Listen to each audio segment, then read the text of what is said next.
जय श्री राम।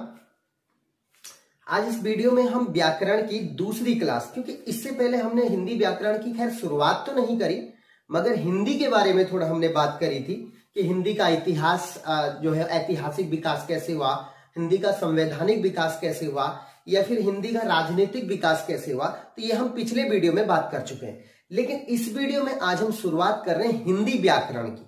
तो इस वीडियो के अंतर्गत हम शुरुआत करेंगे किस तरीके से व्याकरण किसे कहा जाता है और व्याकरण के अंग क्या हैं। इन सब बातों पर हम बहुत ही अच्छे ढंग से बात करेंगे। लेकिन उससे पहले अगर आपने मेरा चैनल सब्सक्राइब नहीं किया तो प्लीज उसे सब्सक्राइब करें और नीचे जो बेल आइकन है उसे दबाना बिल्कुल भी ना भूलें, क्योंकि जो भी मैं नई वीडियो डालूंगा उसका नोटिफिकेशन आपके पास पहुंच जाएगा। चलो तो शुरुआत करते हैं बिना किसी देरी के। हिंदी व्याकरण, सबसे पहले से व्याकरण क्या होता है ध्यान से समझना जरा सा। ये व्याकरण जो है वो किसी भी भाषा को के शुद्ध रूप से उच्चारण को समझने के लिए, या उसको लिखें कैसे उस शुद्ध रूप से इसे समझने के लिए, या फिर उसका शुद्ध प्रयोग कैसे करें उसे समझने के लिए हिंदी व्याकरण को समझना जरूरी होता है। अगर मैं एक परिभाषा में बोलूं तो व्याकरण वह विधा है जो हमें किसी भाषा के शुद्ध उच्चारण, लेखन और शुद्ध प्रयोग का ज्ञान प्राप्त करता है, उसी को हम व्याकरण कहते हैं। आप समझ गए होंगे, मेरे कहने का मतलब है कि व्याकरण वो विधा है जो किसी भाषा के शुद्ध प्रयोग को समझने के लिए, या फिर शुद्ध लेखन को समझने के लिए, या फिर जो है शुद्ध उच्चारण को समझने के लिए जो हमें ज्ञान प्राप्त होता है जिस विधा से, उसी को हम हिंदी व्याकरण कहते हैं। समझे जरा सा, मैं आपको पॉइंट वाइज समझाऊंगा, कहीं पर भी हम ऊपर नीचे बात नहीं करेंगे या फिर बहुत लेंथी खींचने की बात नहीं करेंगे, कोशिश करेंगे पॉइंट वाइज समझने की। ध्यान से सुने जरा। तो व्याकरण सही से समझना, आप ये समझ सकते हैं व्याकरण के 3 अंग होते हैं। ध्यान से सुने जरा, हिंदी व्याकरण के 3 अंग होते हैं। हिंदी व्याकरण के 3 अंग होते हैं और ये इन 3 अंगों को समझना बहुत जरूरी होता है। नंबर 1 होता है इसके 3 अंगों में, नंबर 1 होता है वर्ण, नंबर 1 होता है वर्ण, नंबर 2 होता है शब्द, नंबर 2 होता है शब्द, और नंबर 3 होता है वाक्य। नंबर 3 होता है वाक्य। तो हिंदी व्याकरण के आप ये समझ सकते हैं 3 अंग है। नंबर 1 है वर्ण, नंबर दूसरा है शब्द, मैं नंबर डाल देता हूं, नंबर दूसरा है शब्द, और नंबर तीसरा है वाक्य। आपको मैं एक बात कहना चाहता हूं कि जब हम ये तीनों को पढ़ लेंगे तो समझ लो कि हमारा हिंदी व्याकरण समाप्त हो जाएगा। लगभग कुछ ही टर्म्स बचेंगे, नहीं तो लगभग हिंदी व्याकरण कंप्लीट हो जाएगा। ध्यान से सुने जरा सा। अब मैं आपको सीधे शुरुआत करा देता हूं, सर ये वर्ण क्या है और इसे क्यों इन तीनों को व्याकरण की जो है 3 इकाइयां बोली या 3 अंग बोला, क्योंकि सारा हिंदी व्याकरण इन्हीं तीनों पर बेस है। ध्यान से सुने जरा।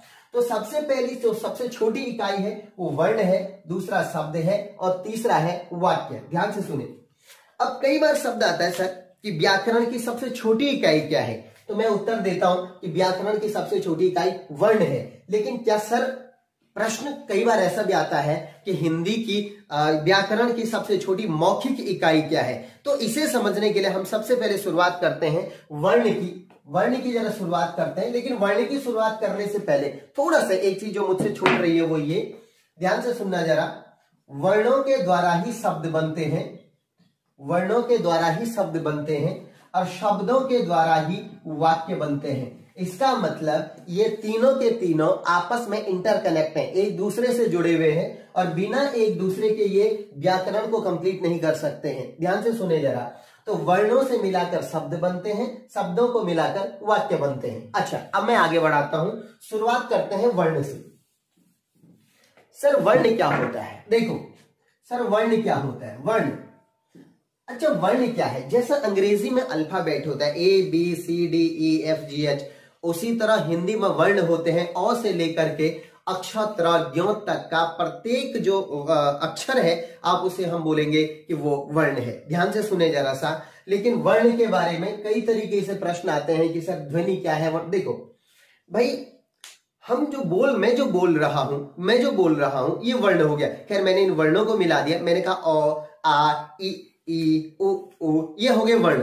अब मैं इन्हीं को लिख लूं, अब मैंने लिखना शुरू किया अ, फिर मैंने लिखा आ, फिर मैंने लिखा ई, तो ये हो गए वर्ण। इसका मतलब ये होता है, ध्यान से सुने जरा, इसका मतलब ये होता है कि भाषा की मौखिक इकाई, भाषा की मौखिक मगर सबसे छोटी, भाषा की सबसे छोटी, मैं थोड़ा इसे मिटा के सही से लिख लेता हूं, ध्यान से सुने जरा, भाषा की सबसे छोटी, सबसे छोटी मौखिक इकाई, ध्यान से सुनना, मौखिक, मौखिक, मौखिक ऑरली, मौखिक इकाई, भाषा की सबसे छोटी मौखिक इकाई वर्ण होती है। ध्यान से सुनिए जरा, भाषा की सबसे छोटी मौखिक इकाई वर्ण होती है। अच्छा अच्छा सर, तो मैंने आपको समझाया कि जब वर्ण को आप लिख नहीं रहे हो, ऐसे ही बोल रहे हो, ओ सॉरी सॉरी सॉरी, भाषा की सबसे छोटी मौखिक इकाई वर्ण नहीं होती है, सॉरी, मौखिक इकाई ध्वनि होती है, ध्वनि।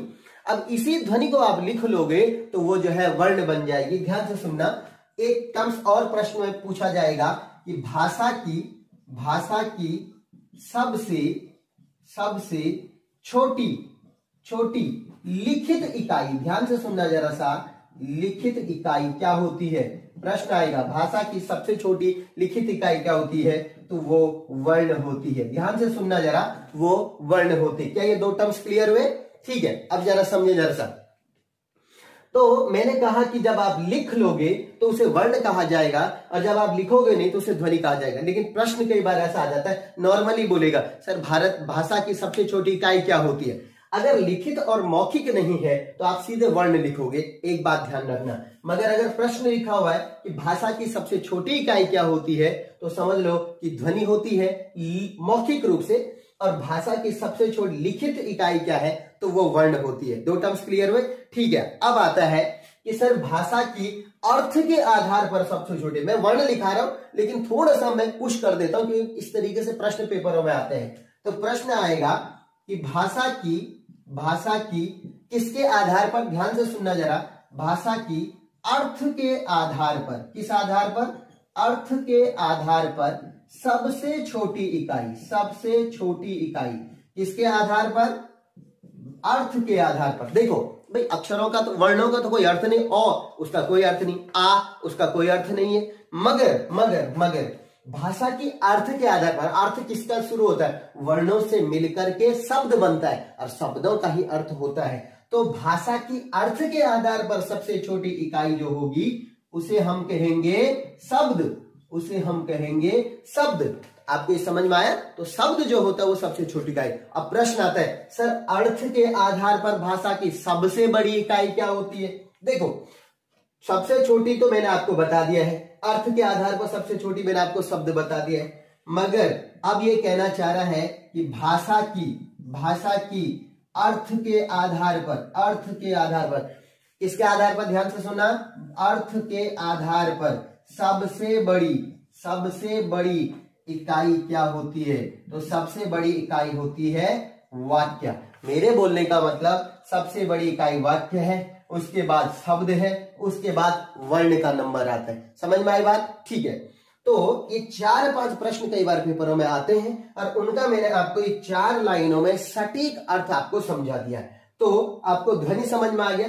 मैंने कहा मौखिक इकाई है सबसे छोटी मौखिक इकाई, सबसे छोटी लिखित इकाई वर्ण है, ध्वनि को ही लिख लो वो वर्ण बन जाता है। अर्थ के आधार पर सबसे छोटी शब्द है और अर्थ के आधार पर सबसे बड़ी वाक्य है। तो ध्वनि से वर्ण बना, वर्ण से शब्द बना, शब्दों से क्या बने, वाक्य बने, और वाक्यों से ही तो पूरा जो है साहित्य और ग्रंथ लिखे जाते हैं, ये भाषा लिखी जाती है तो भाषा बन जाता है। ध्यान से सुने, अब मैं जरा सा वर्णों के प्रकार पर आता हूं। हमने आपको वर्ण समझाए, ठीक है, अब आते हैं वर्णों के प्रकार पर। सर वर्णों के प्रकार कितने होते हैं, ध्यान से सुनना जरा। देखो मैंने पिछले वाले वीडियो में आपको बताया था कि आपको वर्णमाला जरूर पढ़नी चाहिए। मैंने कहा था कि जिस तरीके से किसी भवन अगर हम बना रहे उसकी नींव पक्की होनी चाहिए, उसी तरह हमें व्याकरण समझने के लिए वर्णमाला आनी चाहिए। अच्छा सर नाम वर्णमाला क्यों बोला? देखो जिस तरीके से माला में मोतियां हम एक धागे में पिरो देते हैं तो माला बन जाती है, उसी तरह से जब वर्णों को हम एक सीक्वेंस में एक क्रमबद्ध रूप से रखते हैं तो उसे हम वर्णमाला कहते हैं। सर हिंदी में वर्ण मैंने आपको नॉर्मली बता दिया है, अ से लेकर के और अक्षर ज्ञ तक के जो है सभी वर्ण जो है वो जब एक क्रमबद्ध रखे जाते हैं उन्हें हम वर्णमाला कहते हैं। ध्यान से सुनना जरा सा। कितने होते, क्या होते, हम थोड़ी देर में बात करेंगे। फिलहाल थोड़ा सा वर्णों पर आ जाते हैं। देखो वर्ण जो होते हैं वो दो प्रकार के होते हैं, हम लास्ट में बात करेंगे कितने वर्ण क्या वर्ण, पहले समझ लो। वर्ण दो प्रकार के होते हैं, ध्यान से सुनना जरा। नंबर एक वर्ण होता है स्वर, अब नंबर दो वर्ण होते हैं व्यंजन। यानी मैंने कहा कि वर्ण दो प्रकार के होते हैं, नंबर एक होते हैं स्वर वर्ण और नंबर दो होते हैं व्यंजन वर्ण। सर इनमें अंतर क्या होता है, पहले में बेसिक अंतर, उसके बाद डायरेक्ट हम वर्णों पर आएंगे। ध्यान से सुनना, स्वरों पर या व्यंजन, पहले स्वर पर आएंगे फिर व्यंजन पर आएंगे। ध्यान से सुनना, देखो स्वतंत्र रूप से बोले जाने वाले यानी उच्चारण होने वाले ऐसे वर्ण जो स्वतंत्र रूप से उच्चारित होते हैं, या फिर आप इसे बोलेंगे स्वतंत्र रूप से बोले जाने वाले, ध्यान से सुनना, स्वतंत्र रूप से बोले जाने वाले वर्ण क्या कहलाते हैं सर, स्वर कहलाते हैं। मैंने कहा स्वतंत्र, मैं इसे अभी प्रूफ करूंगा, सुन लो जरा सा। सर व्यंजन क्या होते हैं, ध्यान से सुनना। मैं नॉर्मली बोलूं तो जो स्वतंत्र रूप से नहीं बोले जाते, मगर मैं अगर ऐसा बोलूंगा तो इसे मुझे अभी थोड़ी देर में मैं ये भी प्रूफ करूंगा, लेकिन मैं एक भाषा की इकाई के रूप में, परिभाषा के रूप में लिखा रहा हूं व्यंजन के बारे में कि स्वरों की सहायता से, वैसे तो ये स्वतंत्र नहीं बोले जाते पर मैं नॉर्मल लिखा लेता हूं, स्वरों की सहायता से, स्वरों की सहायता से, क्योंकि ऐसा लिखने में समझ ज्यादा अच्छा आता है। स्वरों की सहायता से बोले जाने वाले वर्ण क्या कहलाते हैं, व्यंजन कहलाते हैं। तो मैंने कहा स्वर क्या होते हैं, जो स्वतंत्र रूप से बोले जाते हैं, मतलब उन्हें बोलने में किसी और की जरूरत नहीं होती है, मगर स्वरों की सहायता से बोले जाने वाले वर्ण व्यंजन कहलाते हैं। ध्यान से सुनना जरा सा। सर ये स्वतंत्र कैसे, अब मैं अगर साहित्यिक भाषा में बोलूं, प्रयोग की दृष्टि से बोलूं, कोई भी वर्ण जब हम बोलते हैं तो सबसे पहले वो कंठ से निकलता है। कंठ से निकलने के बाद हमारी स्वर तंत्रिकाएं, जिसे हम जीभ कहते हैं, तालु कहते हैं और दांत कहते हैं, इनका प्रयोग होता है, तब जाकर के कोई वर्ण बाहर निकलता है। लेकिन स्वर ऐसे हैं जिनको बोलने में कंठ से बाहर निकली हवा और सीधे बाहर निकल जाती, कोई स्वर तंत्रिका बीच में बाधा नहीं निकालती है। ध्यान से सुनना, एक मैं नॉर्मल परिभाषा बोल रहा हूं, अब मैं अ, आ, ई, उ, कोई बाधा नहीं आती, हवा सीधे मुख से बाहर निकल आती। बिना हवा के तो वर्ण नहीं बोला जाएगा, लेकिन हवा जो है वो मुख से सीधे बाहर निकल जाती है, हम उसे कहते हैं स्वर। मैं एक नॉर्मल बोल रहा हूं, फिर मैं आपको अच्छे ढंग से इसे क्लियर करता हूं। सर व्यंजन क्या होते हैं, इनको बोलने में जो मुख से हवा निकली, इसे प्राणवायु कहते हैं। ये मुख से हवा निकल रही है, ये इनमें बाधा पहुंच जाती है, किसके द्वारा, जीभ के द्वारा। कभी जीभ मुड़ जाएगी, कभी जीभ दांतों पे लग जाएगी, तो बीच में बाधा पहुंचती है। तो जो स्वतंत्र रूप से बाहर नहीं निकलेंगे, जो स्वर तंत्रिकाओं द्वारा जिनमें बाधा पैदा की जाती है, उन्हें हम व्यंजन कहते हैं, और जो स्वतंत्र रूप से बाहर निकल आते हैं उन्हें हम स्वर कहते हैं। मगर इसे समझना थोड़ा और भी आसान कर लेते हैं। देखो स्वर क्या है, अगर आप स्वर बोलते हो तो वो स्वतंत्र उच्चारण होते हैं। मतलब ये है कि आप, अगर मैं अ बोल रहा हूं, कितनी देर तक भी अ बोलूं, उसे बोलते हुए कोई और ध्वनि नहीं आने वाली। ध्यान से सुनना जरा सा। जैसे मैंने कहा अ, या फिर मैंने कहा आ, अब मैं कितनी देर में अ, या मैं बोलूं आ, मैं बोलूं ई, मैं बोलूं ई, ध्यान से सुने जरा सा, कोई फर्क नहीं पड़ता है कि जो है कोई और ध्वनि पीछे से आए। मगर व्यंजन, ध्यान से सुनना, स्वरों की सहायता से बोले जाते हैं। अब मैं बोलूं क, अब मैं क बोलूं, थोड़ा लंबा खींचू तो क के पीछे ऑटोमेटिक क्या आ जाता है, अ, ऑटोमेटिक क्या आ जाता है, अ। अब देखो बराखड़ी आपने पढ़ी होंगी, अगर मैं इसे का बोलूं तो पीछे से अपने आप आ जाता है आ। अगर मैं पहले का बोलूं तो आ, जैसे क को बोलते हुए अ का प्रयोग, ख को बोलते हुए अ का प्रयोग, ग को बोलते हुए अ का प्रयोग। पर अगर मैं का बोला तो ये पीछे से आ जाता है। देखो अगर मैंने यहाँ पे लिखू गाना, यहाँ पे मैंने एक शब्द लिखा गाना, ये शब्द है पर मैं इसे स्वरों में दिखा रहा हूं। तो गाने में मैं बोलूंगा कौन से स्वर का प्रयोग हुआ, तो गा में आ स्वर का प्रयोग हुआ और ना में भी आ स्वर का प्रयोग हुआ। मतलब कुल मिला के बात यह है कि जो व्यंजन है वो बिना स्वरों के नहीं बोले जा सकते, तो स्वरों की सहायता से बोले जाने वाले वर्ण व्यंजन कहलाते हैं। ध्यान से सुनना जरा। और स्वतंत्र रूप से बोले जाने वाले, इनके उच्चारण में किसी और का भाव पीछे से नहीं आता है, किसी और ध्वनि का संकेत हमें नहीं मिलता है, तो हम उसे स्वर कहते हैं। आपको समझ में आ गया होगा कि सर स्वर क्या होता है और व्यंजन क्या होता है। ध्यान से सुनना। चलो अब बात करते हैं सर स्वर कितने प्रकार के होते हैं। ध्यान से सुनना जरा, स्वर कितने प्रकार के होते हैं। तो बेटा स्वर जो होते हैं वो संस्कृत में, देखो संस्कृत हमारी आदि जननी है, हमारी भाषा की आदि जननी है। तो संस्कृत में स्वर होते हैं 13 प्रकार के। सर 13 प्रकार के कौन से स्वर होते हैं संस्कृत में, ध्यान से सुनना। और सर हिंदी में कौन से स्वर होते हैं ये भी आप बात बता दीजिएगा, ध्यान से सुने जरा सा। तो स्वर संस्कृत में 13 कौन से होते हैं और हिंदी में जो स्वर होते हैं वो 11 स्वर होते हैं। तो संस्कृत में 13 और हिंदी में 11 स्वर। संस्कृत के स्वर कौन है, ध्यान से सुने। अ, आ, इ, ध्यान से सुने। उ,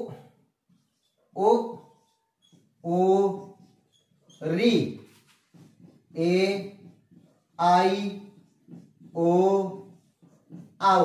अब जरा गिने दो इनको, 1 2 3 4 5 6 7 8 9 10 11।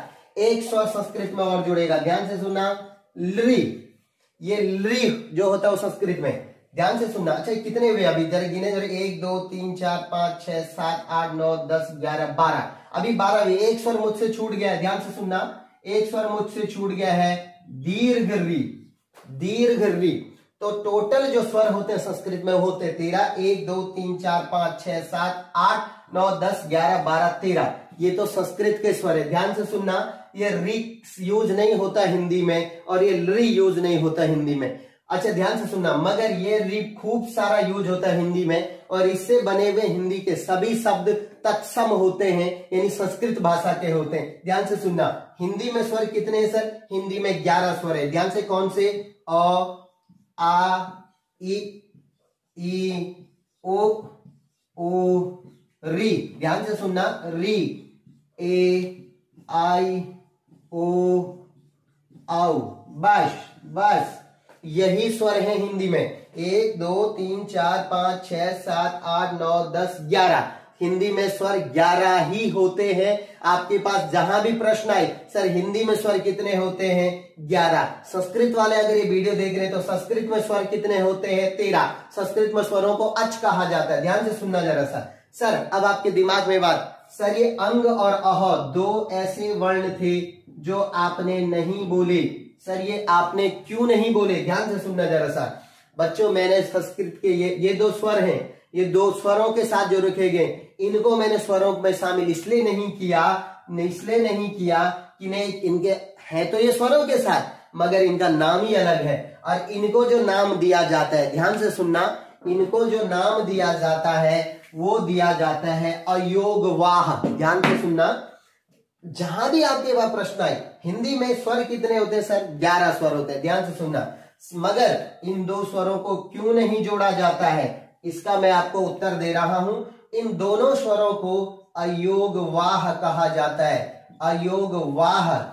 माने नहीं, ध्यान रखना, हिंदी में अक्सर कई शब्दों के आगे जब अ का प्रयोग होता है तो वो उसको नेगेटिव बना देता है। जैसे धर्म के आगे अ लगाया अधर्म, न्याय के आगे अ लगाया अन्याय। उसी तरह अ माने नहीं, योग मीन्स जोड़ और वाह। देखो ये 3 शब्दों से बना है, अ प्लस योग प्लस वाह। वाह माने वहन होना, अ माने नहीं, योग माने जोड़ना, वाह यानी जो जुड़कर वहन नहीं होता है, जो जुड़कर वहन नहीं होता है। अ माने नहीं, योग माने जोड़ना, वाह माने वहन। तो जो जुड़कर वहन, किसके साथ जुड़कर वहन नहीं होता है, स्वरों के साथ जुड़कर जो वहन नहीं होता है। तो कौन है जो स्वरों के साथ जुड़कर वहन नहीं हो रहा, वो है अंग और अह। देखो इनके अलग अलग नाम है, इसे अनुस्वार कहते हैं, इसे विसर्ग कहते हैं। ध्यान से सुनना, इसे अनुस्वार कहते हैं और इन्हें विसर्ग कहते हैं। मगर एक बात याद रखना, हिंदी में जितने भी शब्द अंग और अह से बनेंगे वो स्वरों के पीछे ही लगते हैं। ये जो चिन्ह है हमेशा स्वरों के पीछे ही लगते हैं, ये व्यंजनों के पीछे नहीं लगते। जबकि स्वर जो थे, ध्यान से सुनना, जबकि जो स्वर थे वो व्यंजनों को बनाने में भूमिका निभा रहे थे। मगर ये ऐसे स्वर हैं तो स्वरों के साथ रखे जा रहे मगर स्वर नहीं है। तो ये ऐसे वर्ण हैं जो स्वरों को बोलने में प्रयोग हो रहे, व्यंजनों को बोलने में प्रयोग नहीं। अगर मैं आपको साधारण भाषा में बताऊं तो सभी व्यंजन स्वरों की सहायता से बोले जाते हैं, मगर ये जो स्वर हैं, ये जो दोनों हैं, इनको ये स्वरों को बोलने में प्रयोग होते, व्यंजनों को बोलने में नहीं। इस वजह से इनका जुड़ाव स्वरों के साथ नहीं होता है, इसलिए इन्हें अयोगवाह कहा जाता है। समझ में आई बात? तो आज मैंने आपको इस वीडियो में बताने की कोशिश करी कि वर्ण क्या होता है, भाषा की इकाइयां कैसे बनती हैं, वर्णों के यानी वर्ण कितने प्रकार के होते हैं, स्वर और व्यंजन, और दूसरा मैंने आपको बताने की कोशिश करी कि जो है वो स्वर संस्कृत में कितने होते हैं और हिंदी में कितने होते हैं, और मैंने बताने की कोशिश करी कि सर जो अंग और अह है वो स्वरों के साथ क्यों नहीं जुड़ते। कल वाली वीडियो में यानी नेक्स्ट वीडियो में हम बात करेंगे कि स्वर कितने प्रकार के होते हैं। अब हम स्वरों को विभाजित कर रहे हैं, ध्यान से सुनना, और हम अनेक आधारों पर स्वरों का विभाजन करेंगे। कल की वीडियो आप जरूर देखें, इससे आगे हम स्वरों के प्रकारों का अगली वीडियो में पढ़ेंगे। आपको ये वीडियो कैसे लगा हमें कमेंट करके जरूर बताएं। धन्यवाद।